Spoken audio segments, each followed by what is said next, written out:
So hi guys, मी आहे ईशा आणि माझी एज आहे 21.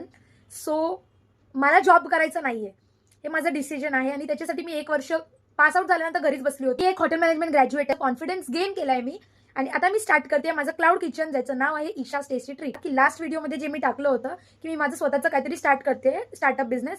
सो 1 जुलैपासून मी ऑपरेट करणार आहे माझं क्लाउड किचन, जे आहे बॉम्बोलोनीज, डोनट, ब्राउनीज, कपकेक्स आणि कोल्ड कॉफी. सो माझं टायमिंग असेल Tuesday to Sunday 5 PM to 11 PM. नक्की तुम्ही ऑर्डर करा स्विगी झोमॅटोवरून आणि तुमच्या फ्रेंड्स आणि फॅमिलीला सुद्धा सजेस्ट करा. मला जसं हवं होतं, मला स्वतःचं स्टॉल चालू करायचं होतं, बट लायसन्सवर थोडं मला जमलं नाही, कारण की त्यांनी सांगितलं की ॲग्रीमेंट लागेल वगैरे वगैरे, जे मला पॉसिबल नव्हतं, कारण मला विरारचं काहीच माहीत नाही आहे. सो आपण डायरेक्ट क्लाउड किचन स्टार्ट करायचाच मी विचार केला आहे. सो मी मेन्यू वगैरे सगळं टाकेन ह्याच्या या व्हिडिओमध्येच. तुम्ही नक्की ऑर्डर करा आणि मला रिव्ह्यूसुद्धा द्या की कसं तुम्हाला काय वाटतं, काय चेंज झालं पाहिजे किंवा काय ॲड केलं पाहिजे. आणि